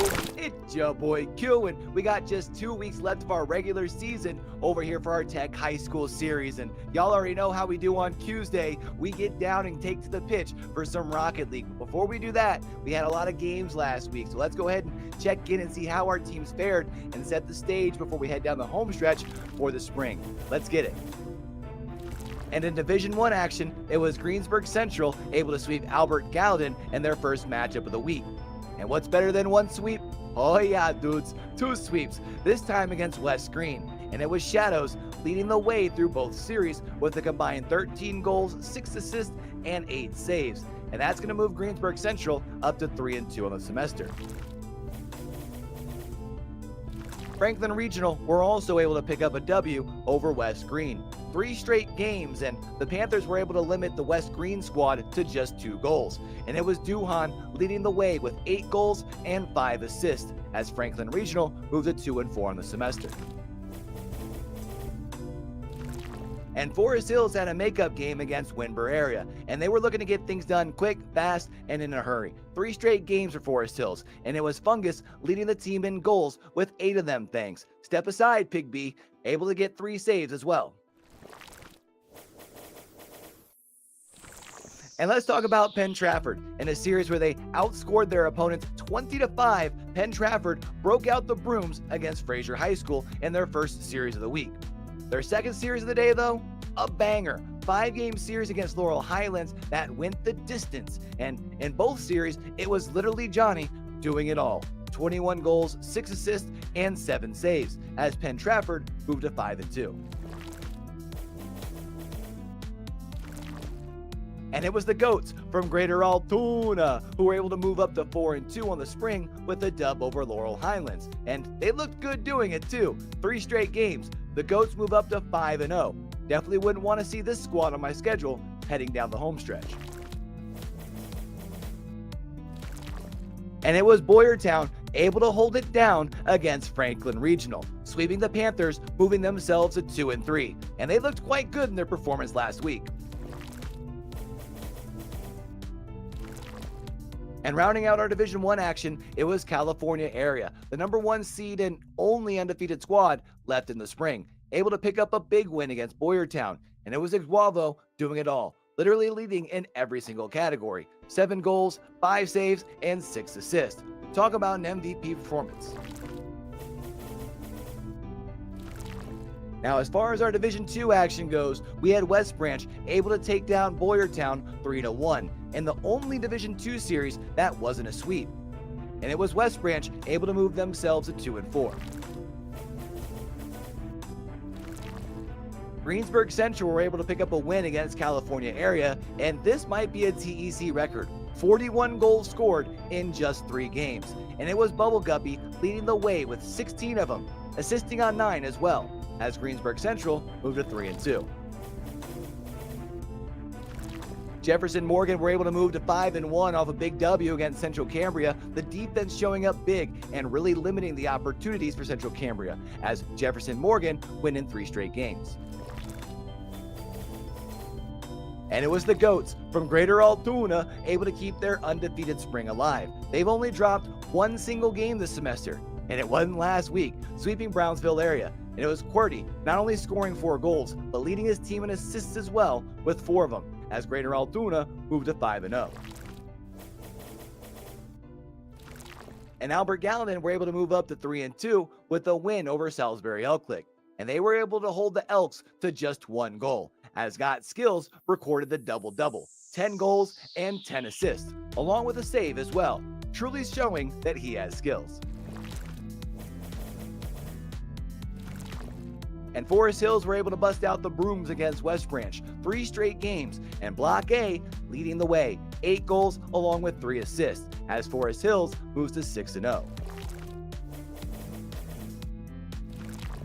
And it was Westmont Hilltop able to come out on top in their matchup against Franklin Regional, holding the Panthers to just 5 goals in their sweep, as it was Moose scoring 8 and saving 9 of them, along with dishing out 8 assists, as Westmont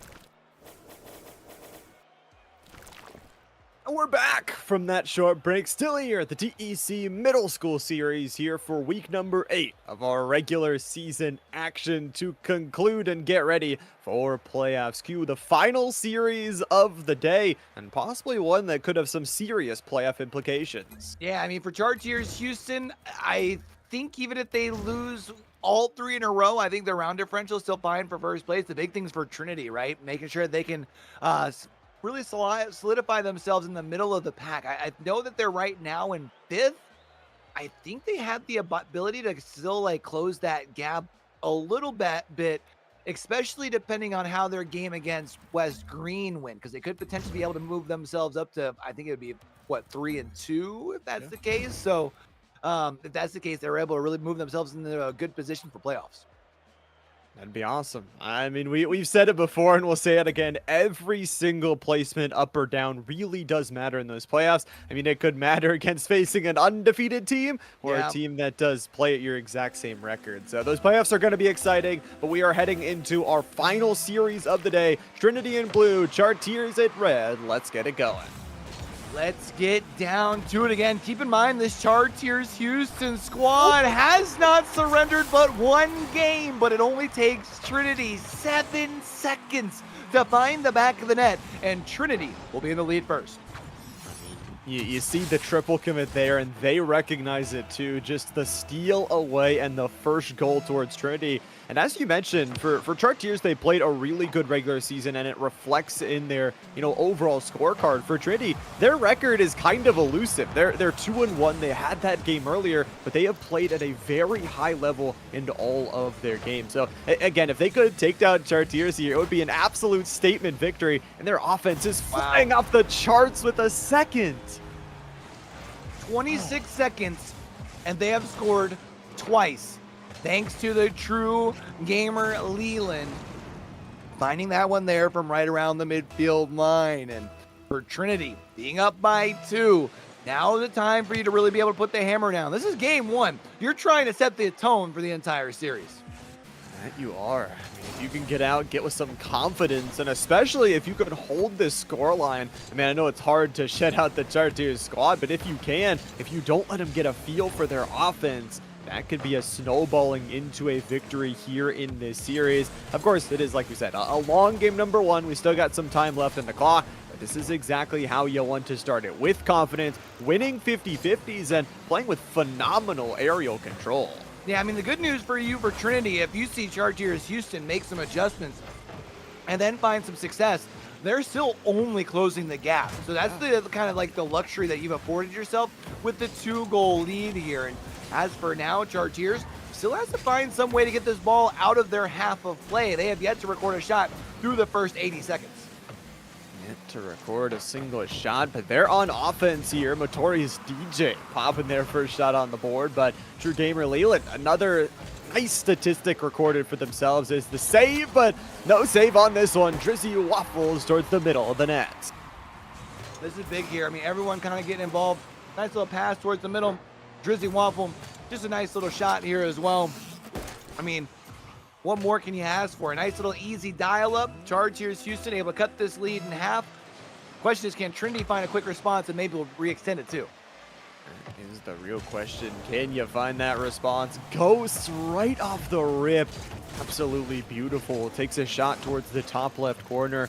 3 minutes left to go here. There's an opportunity for battle back of Trinity. But for Chartiers, the work is not done. Sure, you scored the first. You need to find the second. And I wouldn't want to be waiting until the final 30 to 15 seconds to try and find that goal.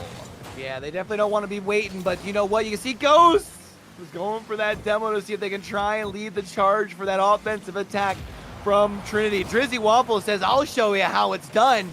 But a big booming save to the side still comes across for Trinity. They've been able to get themselves a clear 2, but Solar Shelter able to take them cookies right around the midfield line. That's off the back wall, but it's going to be a pass all the way across to the opposite corner. crossed all the way up and down around Drizzy Waffles. The shot there almost finding its mark.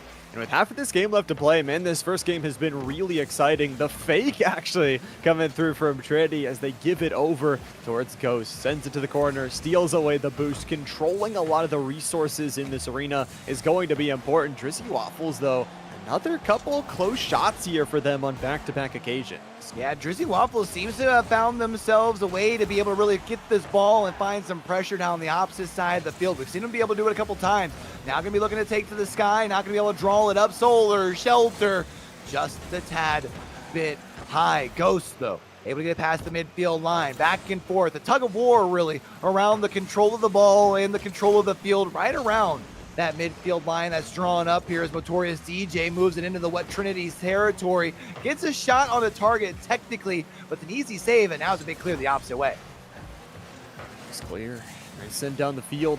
90 seconds left to go here, and this one's still only being decided by one singular goal.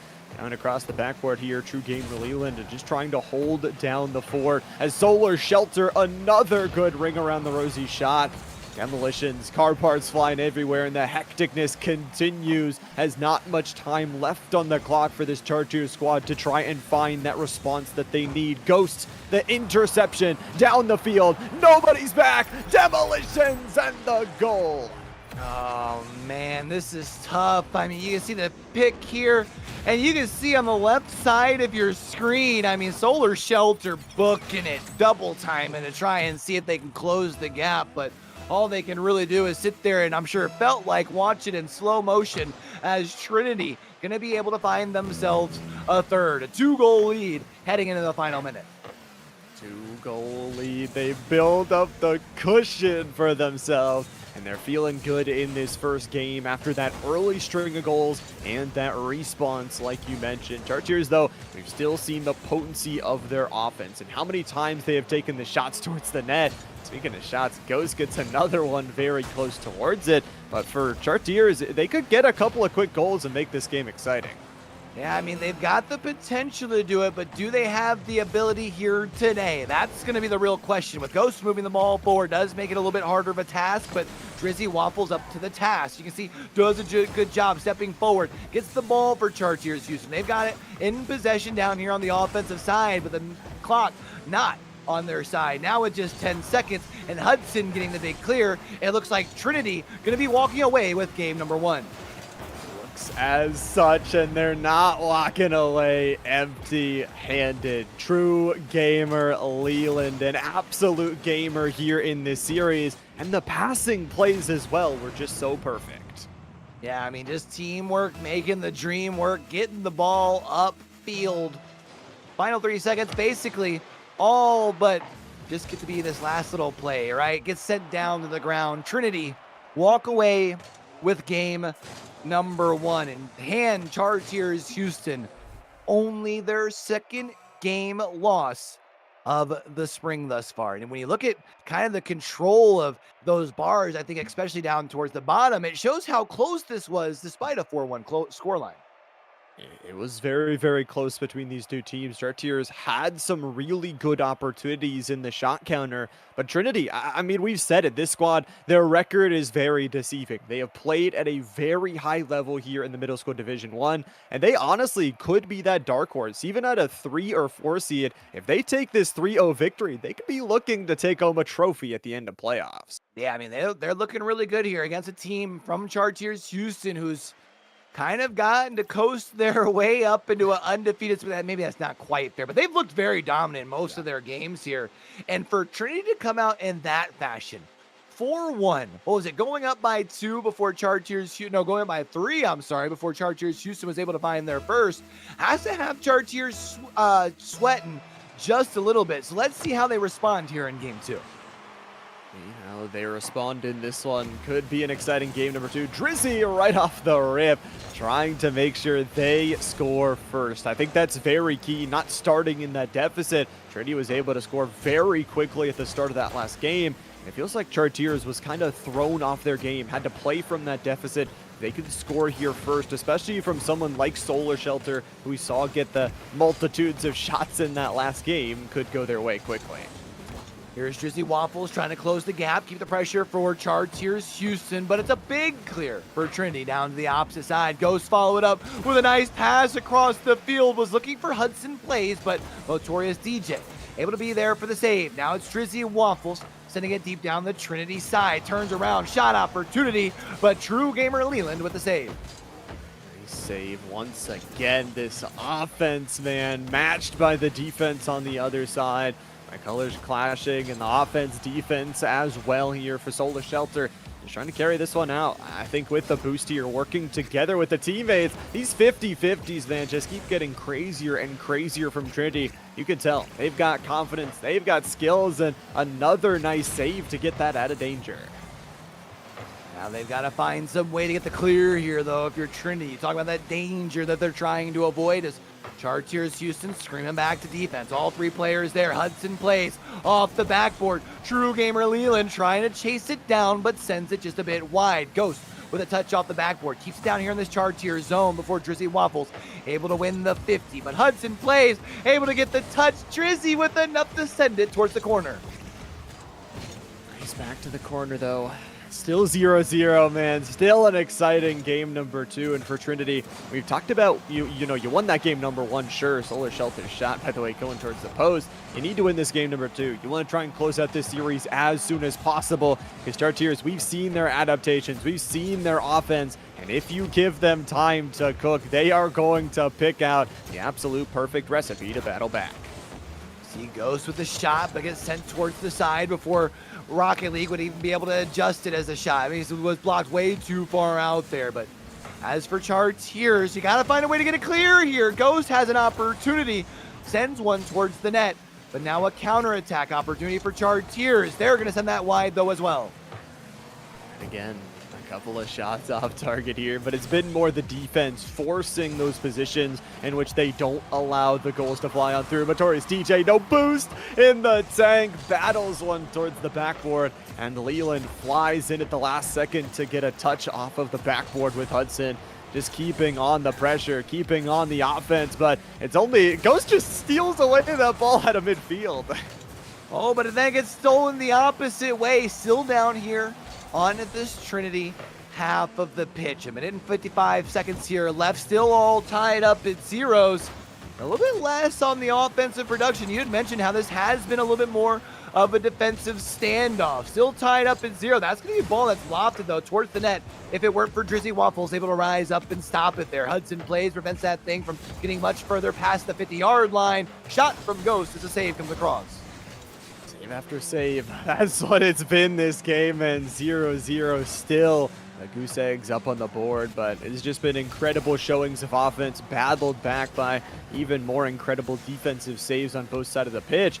Now you're looking at the time. Only a minute and some change left. This could be a scenario where you score 1 or 2 goals, and all of a sudden it is the game over for this game number 2. That midfield touch almost going the way of Trinity, and this one just rolling. Ghost! The second touch to slam it home.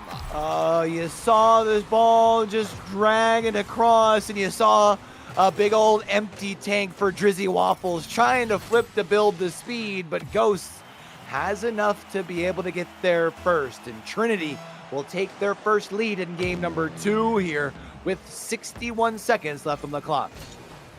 60 seconds to go. It's time enough to get a response, but it's not the most time in the world. A fifth of this game, that's all you have. Some physicality across that backboard line as Drizzy Waffles takes another shot. Solar Shelter bouncing play doesn't find its marker, but again, this is what you need to do. Just go for all of the offensive opportunities you can. It doesn't hurt to keep on shooting.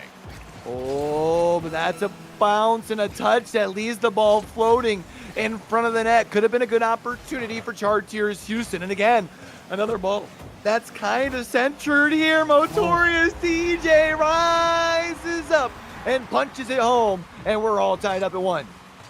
Oh, all back to tied up. It's how it is meant to be between these two teams.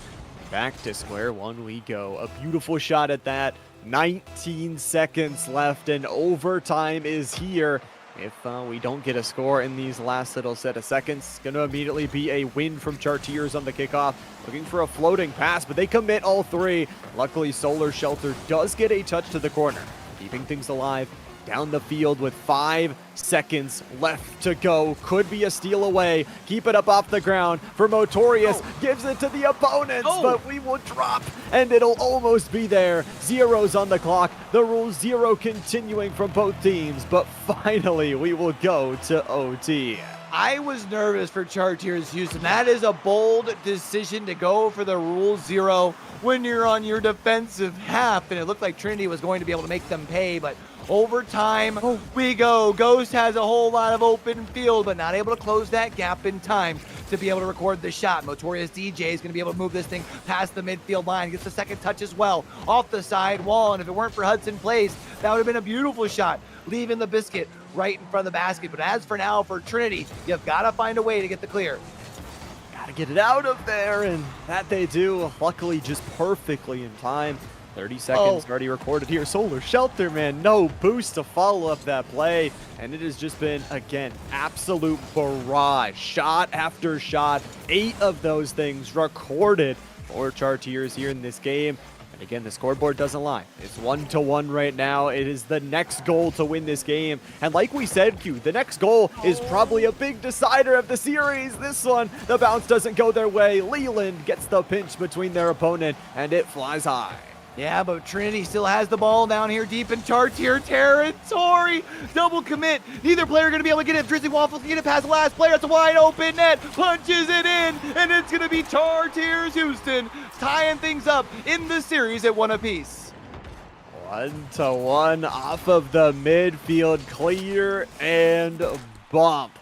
2-1 the final scoreline here of this second game, and Chartiers, they battle themselves back. It was a dang close one between these two, but it is the overtime goal to seal the deal and bring us to a game number 3 that will send one of these two teams to the series point. Well, we know we're at least getting 4 games, Llama. That's the good news. I definitely would love to see this thing go 5, but only 2 more games will tell us if that's indeed going to be the case or not. You talked about the pressure for Chartiers Houston towards the end of that game. 9 shots, and it felt like, what, 5, 6 of them being in the last minute and a half. I mean, doing a really good job of applying the pressure when it mattered the most. For Trinity, they kept things close, but you can see as far as on the possession, 50-50 for the ball. The field domination was really where Chartiers Houston was able to kind of gather the control, get the control of the series, because for them, keeping it down on Trinity's side, they were eventually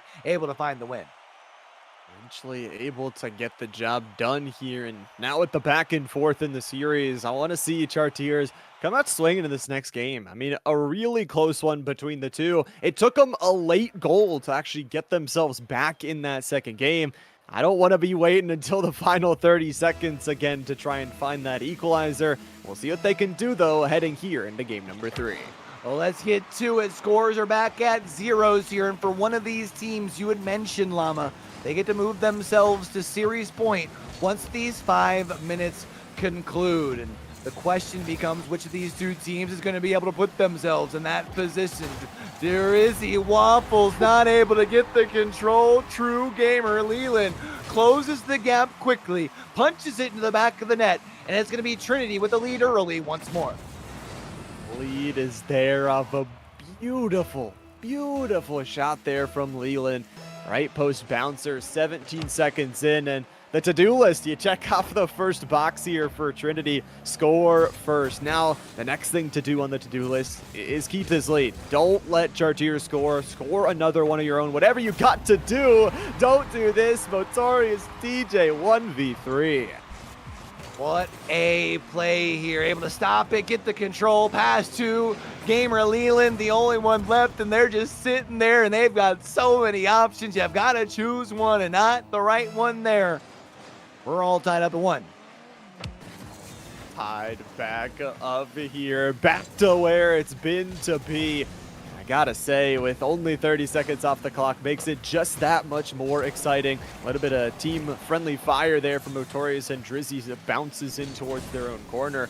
I gotta say though, from Trinity, this has been a really good showing. Again, for a 2-on-1 squad that we were doubting, going into this one, how are you going to be able to stack up against the juggernauts of Chartiers? They have done such a good job in the corners where it's bouncing, but the clear should be there. Here's Solar Shelter at the midfield line, touch off towards the corner, and it's gonna be Ghost, who's not getting the save, because technically that's gonna get the credit over to Hudson Plays, and looking to try and see if they can turn the defense to offense. Big boom back down towards the other side. It's Leland, has to come out of the goal, but isn't able to get the clear. It means Trinity still has to play the defense. Play a little bit more of that defensive type play here, and they've got a lot of boost in the tank to at least get it down the field, get that clear, and get it away from that danger zone on their own side of the field. Nice little touch there from Leland. Drizzy, last player back, had to make that save happen. As it kind of bounces back and forth, this volleyball ensuing, and dangerous touch here. The demo at the last second to save the day, and now down the field, Leland will be stopped. The good news, the demo allowed you to get the save. The bad news is the demo allowed for that player to respawn on the other side, and then in turn, also get the save. 2 minutes gone here in game number 3, where the series is all tied up at 1, and subsequently the score line here also tied up at 1. Chartiers Houston tries to keep the control of the ball down here on this side, but Hudson plays with a big booming clear, but it does land pretty well right onto the hood of Drizzy Waffles, who goes coast to coast with it. Tries to turn the defense into offense, but isn't able to maintain the control. Able to maintain everything just yet here, and 2.5 minutes, half the game for sure left to go for both these two teams. It's a battle back in this game specifically that you want to see, but it's been just so much of a back and forth. We talk about not only the series, backboard, double touch from Solar Shelter. That's the battle back we wanted to see. But again, it's just the equal matching, the yin and the yang, the offense with the defense as we hop to the 2-minute marker.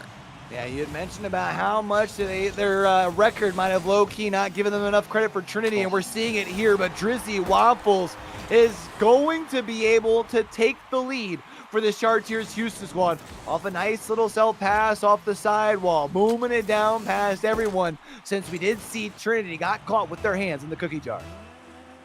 I love cookies as much as the next guy, but you can't get caught, man. You can't get caught. Either way, it's a nice little lead here for Chartiers. With 2 minutes left to go, like we said, it's a ton of time still here for Trinity to try and find that equalizer if they can, and they've been good about it. I feel like scoring, keeping the lead close to equal, and you do have a lot of time. It's not like it's down to the 15 or 30-second marker where Chartiers had to equalize to send us out towards that overtime marker. We'll see the Drizzy Waffles driving, power, and scoring. And what's better than 1 goal, Llama? It's 2 goals. Drizzy Waffle is able to get the 2 of them pretty well closest very much in succession there, which all of a sudden blows this game wide open. Chartiers Houston now going to be up by 2 with just about 90 seconds left on the clock.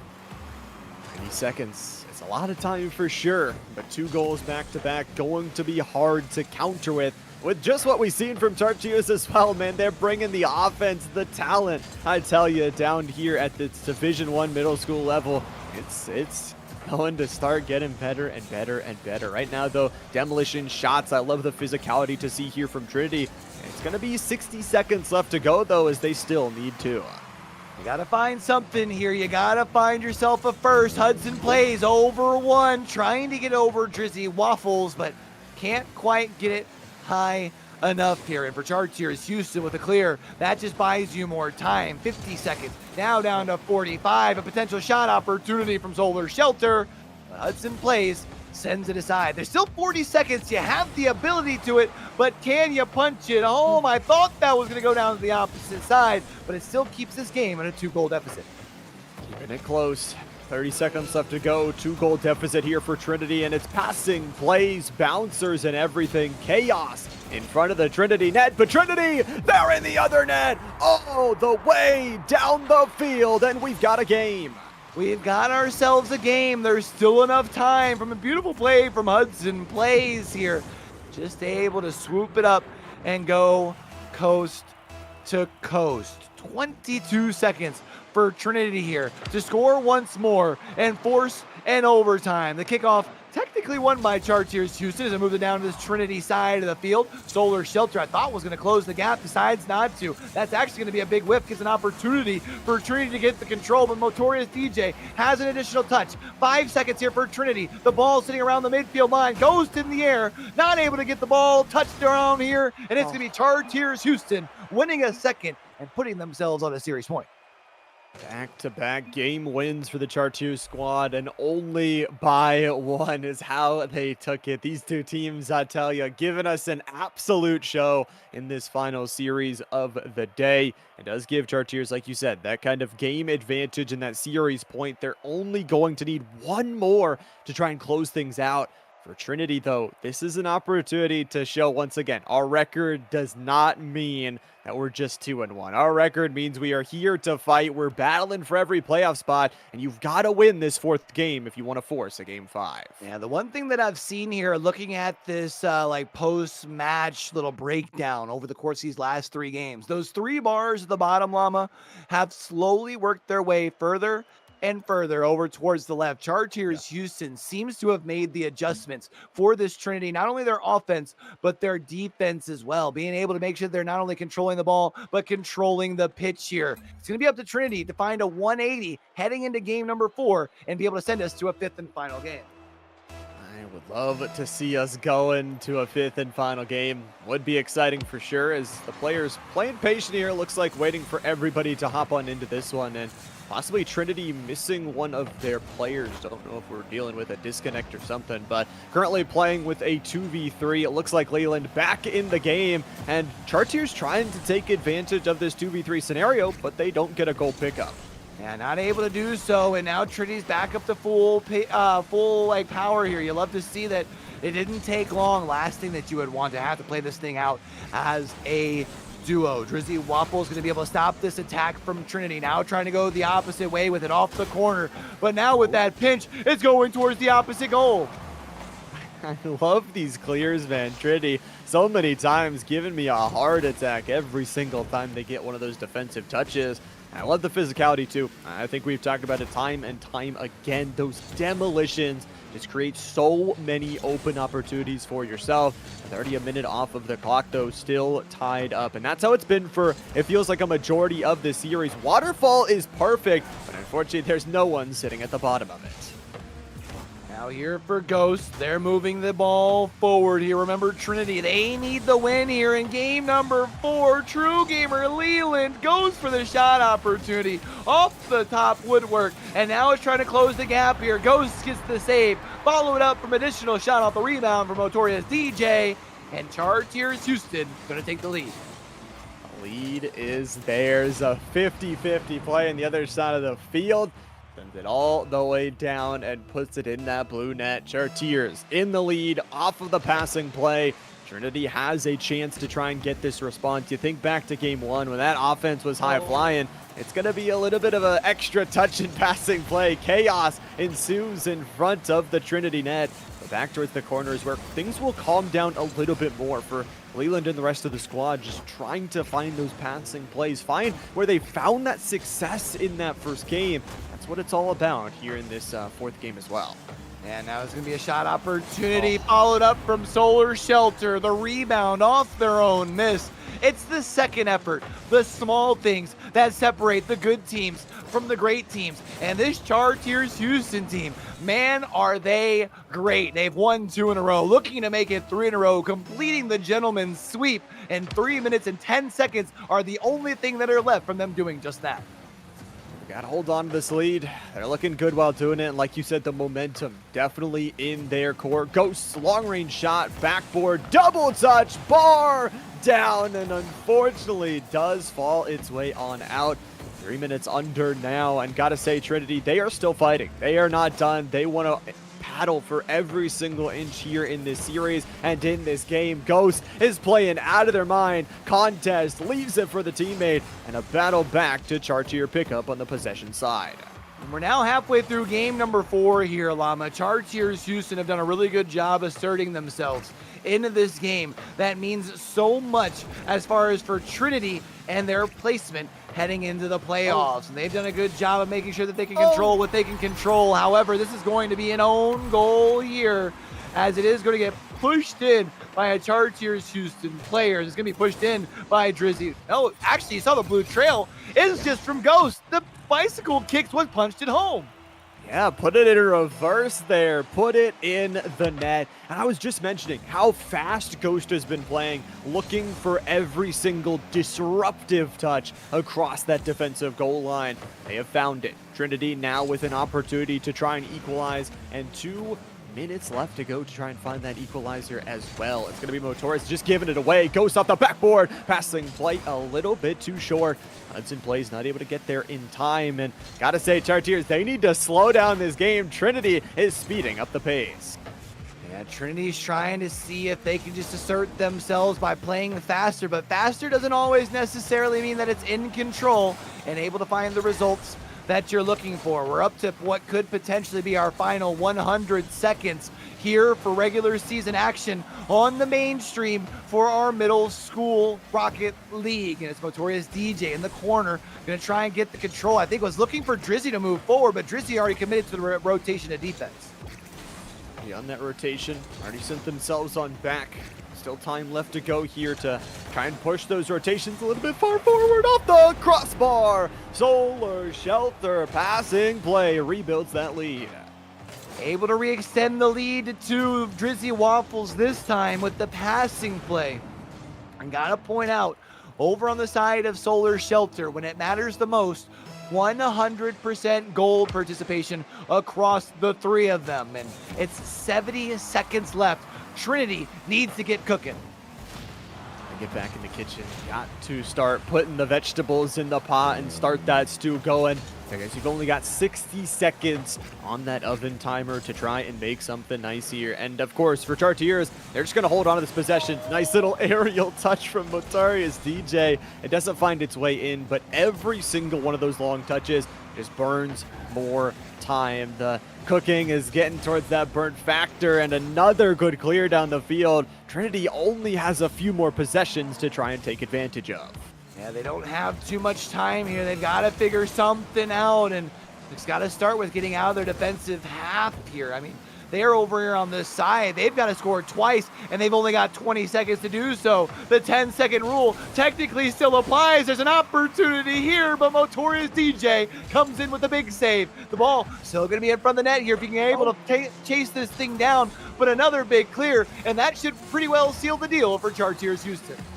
That is going to do it. It's going to be back-to-back-to-back games, and they even bring some offense right at the end of it. Chartiers victorious in this game and in the series. They will take it 3-1, but man, Q, props to this Trinity squad. They had some fight in them. Yeah, I mean, even though it's going to show as a 3-1, it really was a nail-biter each and every game. I mean, it looked like Trinity. I mean, they were able to take the first game. Some might say by surprise, but they did show in the following 3 games that they definitely, they weren't far off from being able to take down this undefeated Chartiers Houston squad. But Chartiers Houston are indeed going to finish out the regular season at the top. At the top, they will finish looking on to the playoffs to try and take some victories. And speaking of playoffs, I believe we're starting playoffs next week for not only high school, but middle school as well. So we've got exciting stuff. Valorant as well, going to be extending to those best of 3s instead of the best of 1s. It's going to be lots of exciting action. You got to make sure to not only make sure you're followed here on this stream, we got so many streams going on next week, Q, to cover those playoffs. Yeah, you got to make sure that you're following all the channels, man. We've got, as far as our high school action, we got Valorant Monday, Rocket League Tuesday, Overwatch on Wednesday, and then of course we got our middle school action here on Thursday as well. Make sure you're keeping an eye out over on social medias, man. We've got more content than ever. The top 5 plays have been super spicy this year. Weekly breakdowns for all of our high school league action as well. But you mentioned that does do it as far as for our regular season action. All 3 matchups today were bangers, but now we have to see what the field will look like for playoffs next week. But until we do catch y'all back over here for those playoffs next week, man, I'm gonna need y'all to make sure you do me a huge old favor, man. And with everything crazy going on in the world today, be true, be you, be sincere, game hard and love harder. All right, y'all? That's Llama. I'm Q. For the rest of the crew from the front to the back, you have a great rest of your week. Peace.